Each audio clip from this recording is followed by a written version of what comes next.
ট্রাক্টরে স্পার্সের দোকানে রাতের অন্ধকারে চুরি। দোকানের অ্যাজবেস্টারের চাল ভেঙে চুরির ঘটনা ঘটল দুষ্কৃতীরা। দোকানে ঢুকে হাতিয়ে নিয়ে গেল 2.5 থেকে 3 লক্ষ টাকার মালপত্র। বুধবার সকালে এই ঘটনা জানাজানি হতেই জোর চাঞ্চল্য ছড়ালো মালদার চাঁচল থানার আশাপুর রাজ্য সড়কের পাশে দোসরকি এলাকায়। গোটা ঘটনা জানিয়ে দোকান মালিকের তরফে লিখিত অভিযোগ দায়ের করা হয়েছে চাঁচল থানায়। তার ভিত্তিতে পুলিশ ঘটনা তদন্ত শুরু করেছে বলে জানা গেছে।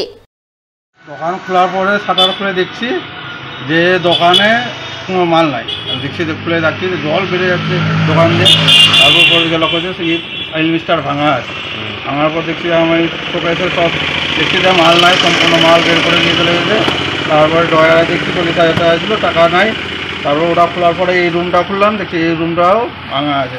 আমার মাল ছিল ট্রাক্টরের সম্পূর্ণ মাল ছিল। তো সব মিলিয়ে কত টাকার মাল লেগেছে? 2.5 থেকে 3 লক্ষ টাকার মাল লেগেছে আমার। হাওয়া অফিসের পূর্বাভাস মতো বুধবার স্বস্তির বৃষ্টিতে ভিজল গোটা মালদা।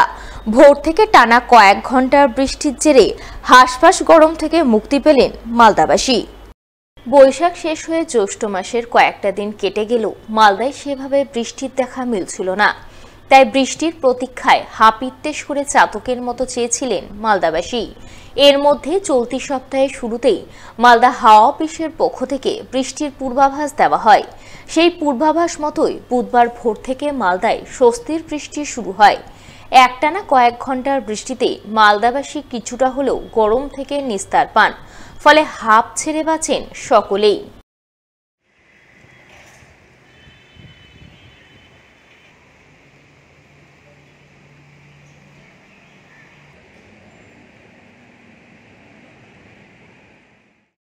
এদিকে ষষ্ঠীর বৃষ্টি কোথাও কোথাও দুর্ভোগ ও ক্ষয়ক্ষতির কারণ হয়ে দাঁড়ায়। বুধবার এমনই ছবি নজরে আসে পুরাতন মালদার মহিষবাথানি অঞ্চলের বলরামপুর এলাকায়। সেখানে বৃষ্টিতে বিস্তীর্ণ এলাকার ধানের জমিতে জল জমে যায়। ফলে ধান কেটে রাখা মাড়াই করার আগেই জলে ভিজে নষ্ট হয়, যার জেরে এলাকার ক্ষতিগ্রস্ত চাষিদের মাথায় বাজ ভেঙে পড়ে। তারা এদিন সকাল থেকে জলমগ্ন জমিতে নেমে ধান মাড়াই করতে ব্যস্ত হয়ে পড়েন।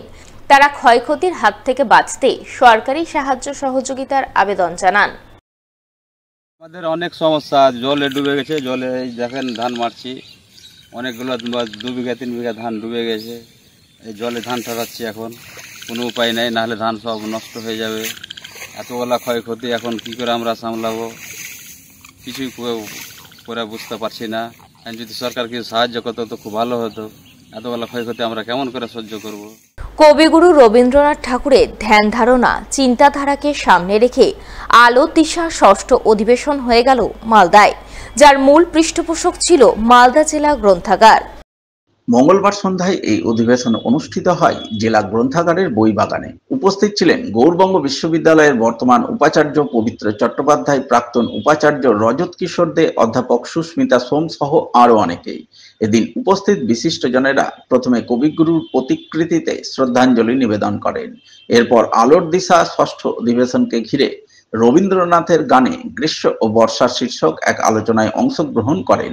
সকলে মিলে কবিগুরুর গ্রীষ্ম ও বর্ষা কেন্দ্রিক বিভিন্ন গান নিয়ে দীর্ঘ আলাপ আলোচনায় অংশ নেন। আজকে তো অনুষ্ঠান দেখছি রবীন্দ্র জয়ন্তী কবিপক্ষে তার চলছে, ভালোই লাগছে। যেটা মনে হচ্ছে যে সত্যি করেই তো আমরা ঘুম থেকে ওঠা থেকে স্বপ্ন দেখা থেকে শুরু করে প্রেম প্রীতি ভালোবাসা যাই করি না কেন, পুজো করতে গেলেও আমার মনে হয় রবীন্দ্রনাথ ঠাকুর কী ভালো লাগে। আজকে আমার একটা অনুভূতি আমার কাছে খুব ভালো লাগছে। কোনো একটা ক্রিটিক্যাল যখন আমরা পুরোনো দিনের গল্প নিয়ে ব্যস্ত ছিলাম, তখন আমি বললাম আমার কাছে একটা জিনিস লাইন মাথায় আসছে, হয়তো আমি এটা আজকে মনে হচ্ছে এটা বলা দরকার আছে। পশ্চাতে রেখেছো যারে, সে তোমারে পশ্চাতে টানিয়েছে। বুঝেছেন? এটা রবীন্দ্রনাথের বিখ্যাত। যারে বলতে চিন্তাকেও রাখা যায়। আমি যদি সেই চিন্তাটা অতীতের দিকেই তাকিয়ে থাকি, সামনের দিকে এগোতে পারবো না। অ্যাকাডেমিশিয়ানের কাজ হচ্ছে সামনের দিকে এগিয়ে চলা, অতীতের অভিজ্ঞতা নিয়ে। তা আমার মনে হয় সেটা বোধহয় রবীন্দ্রনাথও আমাকে সেটা শিখিয়ে দিয়ে। আলোর দিশার এই ষষ্ঠ অধিবেশনে আমাকে বলার জন্য যখন একটা বিষয় বলা হয়েছিল, তখন আমি বলেছিলাম রবীন্দ্রনাথের গানে গ্রীষ্ম বর্ষা ঋতু এই বিষয়ে আমি আমার কিছু বক্তব্য রাখব। এবং সেই বিষয়টা এখানে আমি রবীন্দ্রনাথের গানে বর্ষা এবং গ্রীষ্ম ঋতুর যে অবস্থান সেটারই এখানে আমার ভাবনায় তুলে ধরার চেষ্টা করেছি এবং আমি পুরোটা হয়তো সমস্ত গানটাকে ধরতে পারিনি, কারণ সেখানে বিরাট একটি প্রবন্ধ হবে। কিন্তু আমি বলার চেষ্টা করি, যেহেতু এখানে শব্দ বেঁধে দেওয়া হয়েছিল, আমাকে বলেছিলেন যে 2000 শব্দের মধ্যে প্রবন্ধটি হলে ভালো হয়।